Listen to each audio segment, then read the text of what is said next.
What's up guys, welcome to another video. Today I'm going to do something different. I love the Vita and I thought maybe I should talk about it a little more. I want to focus more videos about it. So today I'm going to make one that you probably have seen a lot, and that is about why the Vita failed. A very underrated console, probably the most underrated console ever made. So I thought I should talk about it a little bit. And with that I will talk about why the Vita failed and explain it in detail as much as I can. This doesn't mean about the 3DS being better or anything, but rather about why it failed. So with that, let's start. Accounts. The Vita was designed to be a portable PS3, which is great and all, but here's the thing, they should have added one feature that would have made it better. The ability to have more than one account on the Vita. Just like the PlayStation 3 and 4 and 5 and so on, all of these consoles can have more than one account on the console. The Vita cannot. While I know that the PSP cannot either, but the Vita should have had this.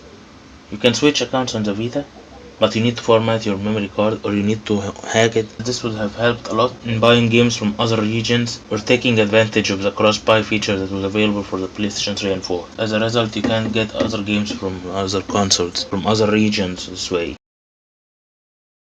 Variety. Anybody who tells you that the PlayStation Vita doesn't have games is either wrong or nitpicking. The PlayStation Vita does have a lot of great games, and I could really write a lot of lists about it, and maybe one day I'll make a video about hidden gems for it. But here's the problem. The PlayStation Vita doesn't really have much variety like other PlayStation consoles. Every PlayStation console released has at least one game from one genre, so everybody can have something for them to play with. But the PlayStation Vita, the problem is, it relied mainly on JRPGs and indie games, or rather mostly JRPGs. These sound bad or anything, but if we're being honest, JRPGs aren't for everyone. 3G. Well, when the console was released, there were two different types of Vitas. One was the normal Vita, and one was the 3G Vita.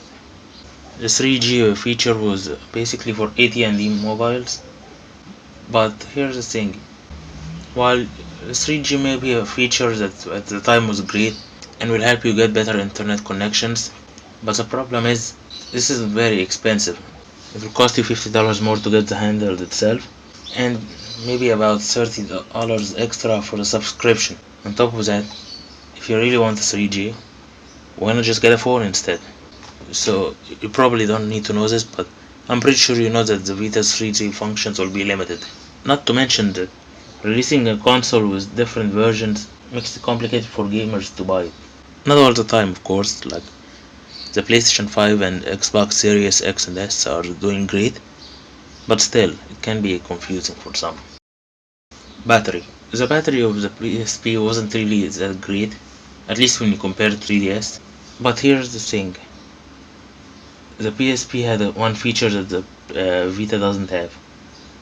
The battery feature you can always replace it anytime you want. You can always carry an extra spare of batteries in case you want to replace them when it's out. But the PS Vita doesn't have that. You're stuck with one battery. While this does help the feature of not making the battery more salty, while there's no denying that the PSP also has this feature, annoying feature I mean, where the battery cover gets removed easily. Nowadays we have portable chargers, so it's not really much of an issue, I guess. While this is also another problem, I'm not sure if this counts as battery, but the original model used its own charger, so it can be a little annoying. At least the second model uses the Samsung kind of charger. Iconic franchise. Have you ever seen a Nintendo console without a Mario game? Yeah, that's right, you haven't. Even the Virtual Boy has it. And even the Game Boy Advance, while it doesn't have a mainline one, but it does have remakes that kind of count as mainline ones. So the PS Vita unfortunately didn't have that. Not the Mario games, but their iconic franchise. It didn't have games like NBA 2K, WWE, Mega Man, Tekken, Grand Theft Auto, just to name a few. These are iconic franchises that were on the PlayStation for a very long time. Sony themselves didn't really port many of their iconic franchises on it, like Gran Turismo. Now just to let you know, God of War and Metal Gear Solid do have games on it, but they are remasters, not new games. And Tekken doesn't have one. It has one, but it's more like a Street Fighter. Timing. Let's be honest here. The PS Vita and the 3DS were almost going to die because of mobile gaming. This is why the 3DS didn't have much great sales either when you compare it to the DS, selling less than half of its sale.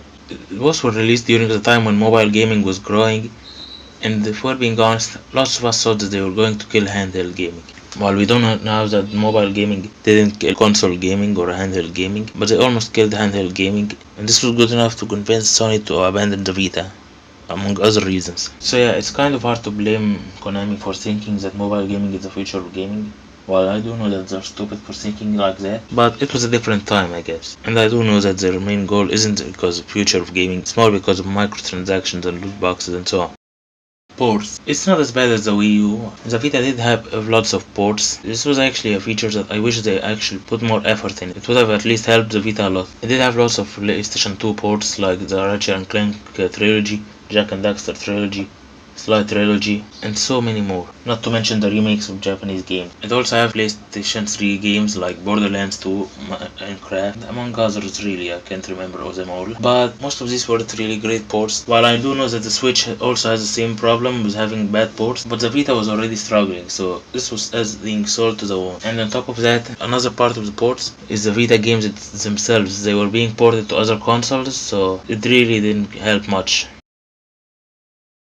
Little support. Whenever you ask most Vita owners or most YouTubers about the best games, they will always recommend games that were released in 2012 and maybe 2013. This is a big problem. Do you know why? Because these were the years that Sony supported the Vita to its max, and even then it wasn't much support. Sony tried to support it a little bit in the first few years at least, but then they quickly gave up. Like I mentioned, mobile gaming was part of the problem. Nintendo at least added some effort by trying to make the 3DS succeed, but Sony completely abandoned the Vita.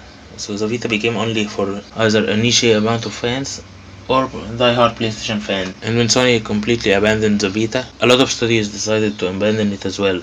Also, by the time the PlayStation 4 was released, Sony realized that the PlayStation 4 was much better than handhelds, and so they decided to abandon handheld gaming in general after its failure. Marketing. The PlayStation Vita was barely known. Back in the late 2000s, everybody had a PSP and it was very normal to see someone have it. But by the time the Vita was released, the PSP was kind of an old thing, and nobody knew what the Vita is. Maybe that's me, but I guess the name of the PSP here was part of the problem. It should have been a PSP 2, but then again, the PS Vita wasn't exactly backwards compatible with the PSP due to the UMD. I guess changing the name made sense, but in my opinion, it doesn't change the fact that it's part of the problem. If you're an old PlayStation fan, you know how things work. PlayStation, PlayStation 2, PlayStation 3, and so on. So everybody was expecting it at PSP 2. And last but not least, memory cards. Let's be honest, you expected that. And it's not a surprise that you expected that. The memory cards on the Vita are really terrible. They're extremely expensive. When I bought my memory card on the Vita, I didn't have much money at the time, and on top of that, the only memory cards they have at the store back then was the 4GB. It costed me 350 Egyptian pounds. So, in case you don't know how much that is, well, here's the thing. Less than half of that money, I can use it to buy a 16GB memory card. That's really, and I mean really expensive. In case you don't know, I checked. The 4GB memory card on the Vita costs about $30. And the 32GB memory card cost about $99. Basically $100, but still, it's really too much for a memory card. There is a 64GB memory card that are available in Japan only, I think. But from what I heard, the 64GB memory cards are infamous for corrupting data. I haven't tried it, and I might never even try it at all, because they're really expensive. But even then, they're pretty expensive at all, even the 32GB memory card. Luckily nowadays you can actually use homebrew memory cards or modded memory cards. I'm not really sure, but I'll discuss about this one day when I find out more. So, and this is why the Vita has failed. Unfortunately, Sony is not gonna make a handheld anytime soon. Maybe it's for the best, since they're better off as console makers than handheld makers. This doesn't mean that the handhelds are bad, but they're not able to control the handheld market. And there's no denying that Nintendo is the king of handheld. So yeah, thank you guys for watching my video. I really hope you enjoyed it. And if you do, please like and subscribe. And I'll see you guys next time for more.